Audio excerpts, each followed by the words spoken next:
ત્રિકાળ સત્ય છે તે એક જ છે, સર્વ તત્વ જાણનાર જ્ઞાની એક જ છે. અભય જ્ઞાન દાન અમૃત આધર ધર, ભસ્મરૂપી સ્વામી આત્માથી અજર અમર.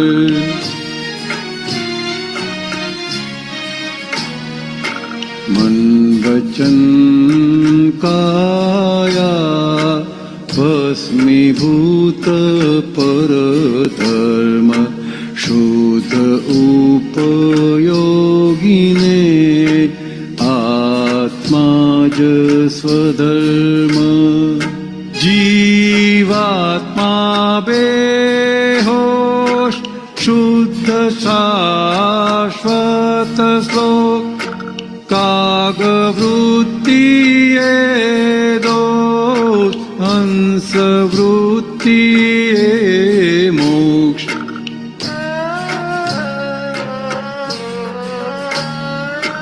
ભાળી શકે નિજ દોષ, તેજ ખરો નિર્દોષ. પૂર્ણ દર્શન સ્વદોષે, દોષ ખુદ મદહોષ. સચ્ચિદાનંદ. દાદાને શું કહીએ, કવિરાજને શું કહીએ, પણ દાદાએ આપણને શું કરી આપ્યું છે. અને આવા અક્રમ વિજ્ઞાની 10 લાખ વર્ષે પ્રગટ થાય છે. આવા સંધિકાળમાં, ઉતરતા કાળમાં, જ્યારે છેલ્લા તીર્થંકર નિર્વાણ પામેલા હોય છે, આપણા માટે મહાવીર ભગવાનનું નિર્વાણ થયું. અંધારું વધી રહ્યું છે, સંપૂર્ણ અંધારું થયું નથી. અને સંધિકાળમાં એટલે ભંજાત એમ કહેવાય, ટ્વાઇલાઇટ ટાઈમે, કે સંપૂર્ણ અંધારું નથી થયું, એટલે છઠ્ઠો આરો આવ્યો નથી. અને આ પાંચમા આરાના શરૂઆતના સમયમાં, જ્યારે પંચમ આરો, પાંચમો કળિયુગ જસ્ટ બેઠો છે, એવા સમયમાં દાદા ભગવાને પ્રગટ થવું, આવા અક્રમ વિજ્ઞાની, અને પરમ કૃપાથી આપણને આ પ્રાપ્ત થવું.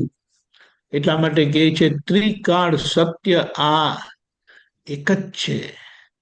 કારણ કે જ્યારે આખા કાળચક્રમાં એક વખત આવું પ્રાગટ્ય હોય તો એને આશ્ચર્ય જ કહેવાય.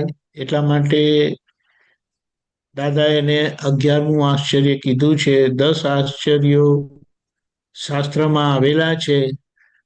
અક્રમ વિજ્ઞાન અને આ દાદા ભગવાન એ 11મું આશ્ચર્ય છે કે ઘરના કપડામાં, સંયમ વાળા કપડામાં નહીં, ઘરના કપડામાં બધાય તત્વ જાણનાર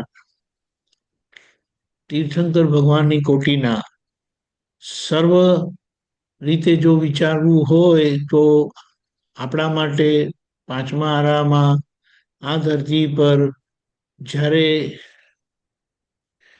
સર્વગ્ન પુરુષનો દુકાળ ચાલુ થઈ ગયો હોય છે, એમાં સર્વગ્ન પુરુષ આવ્યા અને તીર્થંકર કોટીના, અને તે આપણને મોઢામાં અમૃત પીવડાવી દીધું, હાથમાં હથેળીમાં મોક્ષ આપી દીધો, કે આવા જ્ઞાની એક જ હોય.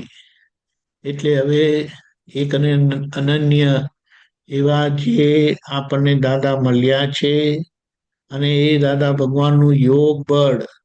હવે યોગ બળ કઈ રીતે આપણે થોડું સમજી લઈએ કે દાદાની જે જગત કલ્યાણની ભાવના હતી, એ જગત કલ્યાણની ભાવના અને એમનું એ અક્રમ વિજ્ઞાની પદ અને એમની એ જબરજસ્ત ભૂમિકા જબરજસ્ત યશ નામ કર્મ સાથે એમનું અવતરણ થવું, એનું પરિણામ શું આવે છે કે આમ તો દેહે કરીને એટલે સ્થૂળ શરીરે નથી, પણ એમનું જે તેજસ શરીર કહેવાય ને સૂક્ષ્મ શરીર કહેવાય તે આખા બ્રહ્માંડમાં જે વ્યાપી રહેલું છે.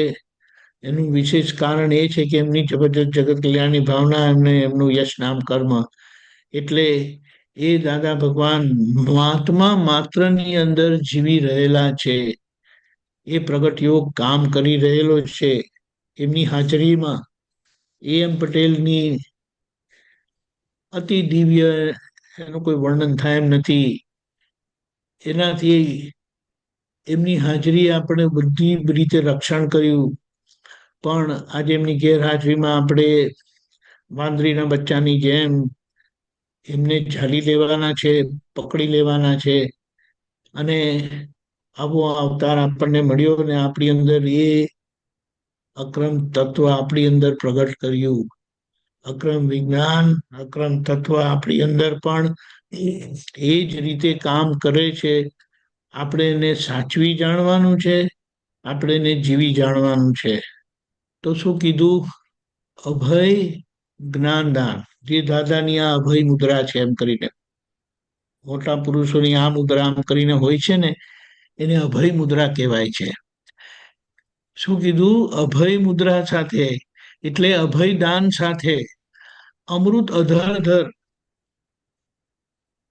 જીવનના, કુદરતના, દૈવી કાયદા બધું જ અમૃત ખુલ્લું કર્યું. અમૃત ખુલ્લું કર્યું એટલે શું? કોઈ પણ પ્રકારના ઝેરનું મારણ અમૃત હોય છે. એટલે સમસ્ત અજ્ઞાન દોષ માત્રનું મારણ, એવું અમૃત, જ્ઞાનામૃત દાદાએ આપણને પીડાવ્યું છે. ભસ્મ રૂપી સ્વામી એટલે એક એક સમજણથી લઈએ તો તીર્થંકર પરમાત્મા સર્વજ્ઞ કહેવાય. એમની પાસે એ આપણો છેલ્લો આવરણ ભસ્મીભૂત થાય એવું છે. અને એવા સ્વામી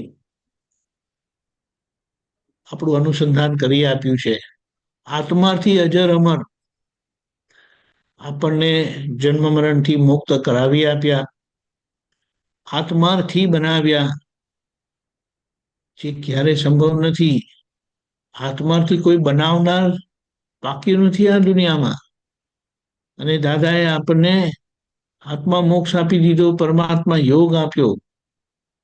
મન વચન કાયા ભસ્મીભૂત પરધર્મ, એટલે મન વચન કાયા પરધર્મ છે, એને ભસ્મીભૂત કરી દીધા. આ તો ખાલી પેલી સળગી ગયેલી દોરી છે, એમાં કર્મ બાંધવાની શક્તિ નથી. પણ એના જે શું કહેવાય, આટા ચડી ગયેલા છે, તે બળી ગયેલી દોરીમાં એ આટા એવા જ દેખાય, દોરી હોય એવા જ દેખાય, પણ આપણને એના કલર સમજાતો નથી. એટલે એ વર્ડને જોઈને આપણને એમ જ લાગે છે કે આ હજી જીવતી જ છે. આ મનોવચન કે નથી જીવતા, મળદું છે, મળદું. અમે બધા ઉઘાડું મળદું જોઈ રહ્યા છે, અને આ મળદાના ખેલમાં આપણે ખોવાઈ જઈએ છીએ. શું કહેવાય, એની અસરમાં આવીએ છીએ. શુદ્ધ ઉપયોગીને આત્મા જ સ્વધર્મ, એટલે આપણને શુદ્ધાત્મા હાથમાં આપ્યો છે. હવે એ પ્રજ્ઞા પ્રકાશને વાપરી જાણવાનો છે. હવે વાપરી જાણવામાં શું તકલીફ છે? એનો ખાલી નિશ્ચય જ કરવાનો છે. બધી તાકાત શક્તિ બધું અંદર ખુલ્લું કરી આપ્યું છે. આપણો નિશ્ચય, એ જેમ પાણીનો નળ ખોલીએ અને પાણી આવે, એવી રીતે આપણે એ નળ ખોલવો પડે. એ સત્તા આપણી છે, અને એ સત્તા આપણે વાપરી જાણવાની છે. એટલા માટે કીધું, નિશ્ચય એ જ પુરુષાર્થ, નિશ્ચય એ જ અનિશ્ચય, એ જ આવરણ છે. અનિશ્ચયને શું કીધું? અંતરાય છે. બાકી અક્રમ વિજ્ઞાનમાં અંતરાય રૂપ હોય તો ફક્ત આપણો અનિશ્ચય છે. અને એ આપણે નક્કી કર્યું કે ચાલ્યું ગાડું આપણું. જીવાત્મા બે હોશ એટલે ભાન જ નથી. શુદ્ધાત્મા શુદ્ધ શાશ્વત શ્લોક આપણને પ્રાપ્ત થયો. હવે આપણને કાગવૃત્તિ રહી નથી, હંસવૃત્તિ છે, પણ હજી ડિસ્ચાર્જ કાગવૃત્તિઓ હજી આપણી અંદર પડેલી છે, કારણ કે સત્તામાં આવી ગઈ. સત્તામાં આવી ગઈ એટલે શું કે એ અંદર જ પડેલી હોત તો વાંધો નહોતો, પણ એ સત્તામાં આવી ગઈ એટલે કુદરતમાં હાથ નખાય નહીં કોઈનાથી. એટલે એના પરિણામ, એટલે એને એમ કહેવાય કે એ બધા નિકાચિત કર્મો આજે આપણને ધક્કો મારીને જાય, તો એ ધક્કો આપણે લેવાનો નથી. શુદ્ધાત્માને કશું અડતું નથી, એવો હું બાધા પીડા વિનાનો અવ્યાભાત સ્વરૂપી છું. એ હંસ વૃત્તિ એ જીવી જવાનું છે. જે હંસ વૃત્તિ માટે શાસ્ત્રમાં કંઈક લખાયું છે એ દાદાએ સહજમાં આપણને કરી આપી છે. બાળી શકે નિજ દોષ, તે જ ખરો નિર્દોષ. હવે આપણે આપણી નિર્દોષ કોને કીધા, જબરજસ્ત વ્યાખ્યા આપી દીધી કે આપણા દોષો આપણે જ હવે જોવાના રહ્યા, અને જોઈને આપણે એમાંથી નીકળવાનું રહ્યું. પૂર્ણ દર્શન સ્વદોષે એટલે કે પોતાના બધા જ દોષ જે હોય તે દોષ ખુદ મદોષ, એટલે કોઈ દોષ રહે નહીં. પછી આવા જ્ઞાની, આવી કૃપા, આવા આશીર્વાદ, આવો સાથ સંગાત છેક લગીનો આપણી અંદર પ્રગટ તો કરી આપ્યું ને જતા જતા કહીને ગયા કે હું કશે જવાનો નથી, તમારી અંદર જ બેસી ગયો છું. બેસી જવાનો છું નહીં, બેસી ગયો છું, અને આપણને બધાને અનુભવ થાય છે. બસ આપણે દાદાને માણીએ, દાદાને જીવીએ, અને લોકોને એ જ દાદાના દર્શન કરાવીએ નહીં, દર્શન થશે. એટલે આપણે તો બસ દાદાને જીવવાના છે. એ જ સમજણ શક્તિ, પુરુષાર્થ, અને આપણે બધા એક થઈને રહીએ. એકતાની બહુ જરૂરત છે. આપણી અંદરની હરીફાઈ કોઈ રીતની કામની નથી, અને હરીફાઈ કરીને જવાના ક્યાં. એટલે પોતાનો આ જે કચરો છે રહી ગયેલો, એને આપણે ઉકલતા જઈએ. જય સચ્ચિદાનંદ. આખા દિવસના પ્રોગ્રામમાં સવાર